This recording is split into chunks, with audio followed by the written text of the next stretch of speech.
نحمدہ و نصلی علی رسول الکریم اما بعد فاعوذ باللہ من الشیطان الرجیم بسم اللہ الرحمن الرحیم۔ ناظرین پکار، آج ایک نئی ویڈیو نئے عنوان کے ساتھ میں آپ کے سامنے حاضر ہوا ہوں۔ آج جس حوالے سے میں نے بات کرنی ہے وہ ہے جناب عمر فاروق اعظم علیہ السلام پر بہت ہی بڑا الزام اور بہتان جو جناب بی بی فاطمہ سلام اللہ علیہا کے گھر جلانے کے حوالے سے لگایا جاتا ہے، اس حوالے سے میں نے آپ سے کے سامنے کچھ تفصیلات رکھنی ہیں۔ ناظرین، یہ کئی صدیوں سے، کئی سالوں سے جناب فاروق اعظم علیہ السلام پر اہل تشیع کی طرف سے یہ الزام عائد کیا جاتا رہا ہے، اور مختلف ادوار میں مختلف علماء اہل سنت نے اس کو ایکسپوز کیا، اس کا جواب اپنی تصانیف میں لکھا، لیکن ریگولر کوئی کتاب اس حوالے سے اہل سنت کی طرف سے نہیں آئی تھی۔ چونکہ ایک یہ جھوٹا الزام تھا، اس حوالے سے پھر اہل سنت نے ریگولر کوئی ورک نہیں کیا۔ تو البتہ مختلف کتابوں کے اندر انہوں نے تحقیقی جوابات دیے ہیں،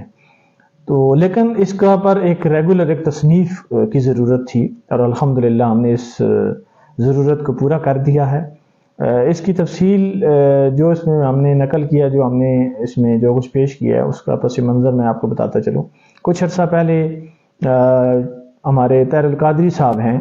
اہل سنت والجماعت بریلوی مکتبہ فکر کے، انہوں نے اپنی کچھ ویڈیوز ریکارڈ کروائی تھیں جس میں اصحاب رسول پر جو بہتانات اہل تشیع کی طرف سے لگائے جاتے ہیں ان کو ایکسپوز کیا تھا۔ انہوں نے بڑی تفصیل سے انہوں نے یہ کیا تھا، اور یہ ویڈیو ابھی بھی نیٹ پر موجود ہے۔ تو اس کا الجواب کرنے کے لیے بالخصوص یہ جو حصہ ہے جناب فاروق اعظم کی طرف سے پر جو بہتان تراشی کرتے ہوئے شیعہ علماء نے لگایا ہے کہ بھئی انہوں نے جناب فاطمہ سلام اللہ علیہا کا نعوذ باللہ گھر جلایا تھا، تو اس کا الجواب کرنے کے لیے شہنشاہ نقوی صاحب اور امتیاز کاظمی صاحب میدان میں آئے، اور شہنشاہ نقوی صاحب نے جو ریفرنس اپنی ویڈیو میں طاہر القادری صاحب کو جواب کے طور پہ پیش کیے تھے، ان میں سے اکثر تو وہی کتب ہیں جن کا میں نے پچھلی ویڈیو میں بتایا ہے کہ وہ شیعہ علماء کی اپنی ہے، اور ان کو اہل سنت والے کھاتے میں ڈال کر خواہ مخواہ اصحاب رسول کے خلاف مقدمہ بازی کی جاتی ہے۔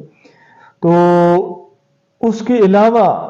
کئی چیزیں ایسی ہیں جو ہماری اپنی تصانیف ہیں، لیکن اس کو غلط رنگ دے کر شہنشاہ نقوی صاحب نے اپنا باطل مدعا ثابت کرنے کی ناکام کوشش کی ہے۔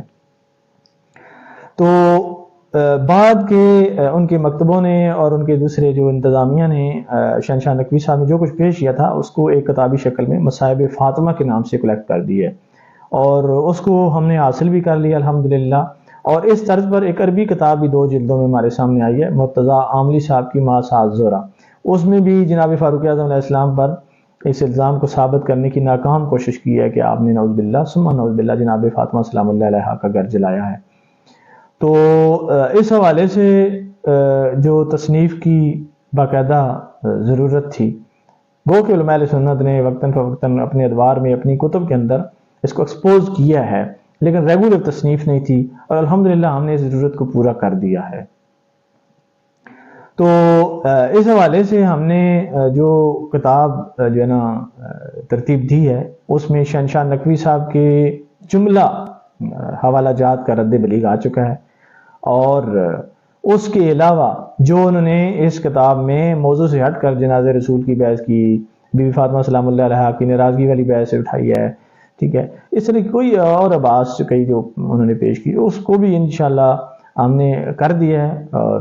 مزید اس میں اضافات جاری ہیں، اور انشاءاللہ عوام کے سامنے بہت جلد ہم پیش کریں گے۔ اس کے علاوہ ماسا زہرہ کے اندر بالخصوص اہل تشیع مصادر سے اس جھوٹے واقعے کو ثابت کرنے کی ناکام کوشش کی ہے، اور الحمدللہ ہم نے کہ وہ ہماری کتب اہل سنت نہیں ہیں اور ان کا جواب بھی ہماری رسپانسبلٹی نہیں ہے، لیکن اس کے باوجود بھی ہم نے اس کو ایکسپوز کیا ہے الحمدللہ، اور ہم نے ثابت کیا ہے کہ کوئی ایک سند بھی شیعہ کتاب کے اندر بھی غیر متنازع کتاب مستند سند کے ساتھ اس واقعے کو ثابت نہیں کرتی ہے، اور خود شیعہ علماء کی بھی گواہیاں ہم نے پیش کی ہیں۔ اور اس کتاب کا ناظرین کا ایڈوانٹیج یہ ہے کہ اس میں آپ کو جو چیزیں جن ریفرنس سے ہم نے بات کی ہے وہ کتب کے سکین بھی ہم نے ساتھ ان کے ٹائٹل سمیت لگا دیے گئے ہیں، تو یہ بھی ناظرین کے لیے ہم نے آسانی کر دی تاکہ وہ کیونکہ ہر ایک آدمی کے پاس، ہر ایک قاری کے پاس ساری کتب نہیں ہوتی ہیں، تو ہم نے یہ عوام کی قاری کی سہولت کے لیے ہم نے بیچ میں ایڈ کر دی ہے۔ سب سے پہلے ہم نے اس کا تحقیقی جواب دیا، پھر تحقیقی جواب کے ساتھ ہم نے جو شیعہ علماء کی اپنی کتابوں کی روایات ہیں، جو ما ساز زہرہ کے اندر مرتضیٰ عاملی صاحب نے 2 جلدوں کے اندر کاؤنٹ کیے ہیں، تو اس کو بھی الحمدللہ ہم نے ایکسپوز کیا ہے، اور اس پہ بھی ہم نے ثابت کیا ہے کہ کوئی ایک سند بھی صحیح سند سے ثابت شیعہ علماء کی اپنی مصادر میں بھی اس طرح کے واقعے کا کوئی ثبوت نہیں ہے۔ اس کے علاوہ ہم نے الزامی طور پر بھی ایک اتمامی حجت کی ہے کہ بالفرض محال یہ اس واقعے کو تسلیم کر لیا جائے، وہ کہ ہمارے ہاں یہ ثابت نہیں ہے، لیکن ہٹ درم اور ضدی لوگوں کے لیے ہم نے یہ جواب لکھا ہے کہ بالفرض محال اس کو تسلیم بھی کر لیا جائے کہ نعوذ باللہ یہ واقعہ ہوا ہے، تو پھر ہم نے شیعہ کتب سے یہ ثابت کیا ہے کہ یہ واقعہ اس کا جواز موجود ہے اس طرح کا کام کرنے کا، بلکہ اس سے زیادہ بھی اگر کچھ ہو جاتا تو وہ بھی شیعہ علماء کے اپنے مصادر کے اصول و ضوابط سے یہ جائز تھا۔ تو یہ ہم نے بالفرض کہہ کے کیا الحمدللہ، نہ کہ ہمارا اعتقاد ہے۔ ہمارا اعتقاد تو الحمدللہ ہماری کتب اور شیعہ کتابوں سے ثابت ہے کہ اصحاب پیغمبر و اہل بیت رسول جو ہے نا وہ جو ہے نا اس معاملے میں، مذہب کے معاملے میں ایک تھے، اور محبت اور احترام کے رشتے ان کے اندر موجود تھے، اور اس قسم کا کوئی واقعہ اہل بیت رسول اور اصحاب رسول کے درمیان نہیں ہوا۔ لیکن ہر درم اور ضدی لوگ ہر دور میں، ہر مکتب فکر میں ہوتے ہیں، تو ان پر اتمام حجت کے لیے ہم نے یہ جواب بھی لکھا ہے۔ اس کے علاوہ جنازہ رسول کی آواز کو بھی ہم نے لایا ہے، اور کئی نئے اینگل سے، کئی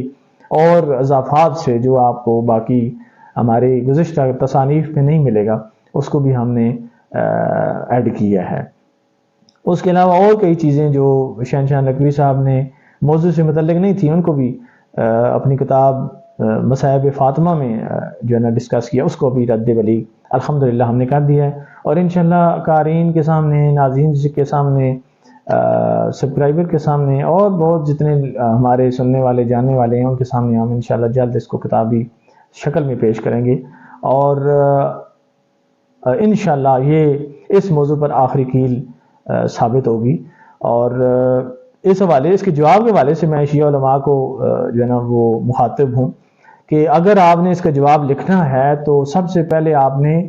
تحقیقی جواب کو ایکسپوز کرنا ہوگا، تحقیقی جواب کے بعد آپ نے الزامی جواب کو ایکسپوز کرنا ہوگا جو آپ کے اپنی تصانیف سے ہم نے پیش کیا ہے۔ اس کے بعد جو ہم نے بالفرض محال اس واقعے کو تسلیم کر کے جو جواب دیا ہے، آپ نے اس کو بھی ایکسپوز کرنا ہے، اس کو بھی اصولی اور تحقیقی جواب لکھنا ہے۔ اس کے بعد ہی ہماری کتاب جو واقعہ راب کا تحقیقی پوسٹ مارٹم ہے کے نام سے ہے، اس کا جواب الجواب ہو سکے گا۔ تو انشاءاللہ جب اس طرح کا کوئی جواب آئے گا بھی تو ہم اس کے لیے بھی میدان میں حاضر ہیں، اور انشاءاللہ اس کا جواب الجواب بھی آپ کے سامنے پیش کیا جائے گا۔ والسلام ورحمۃ اللہ وبرکاتہ۔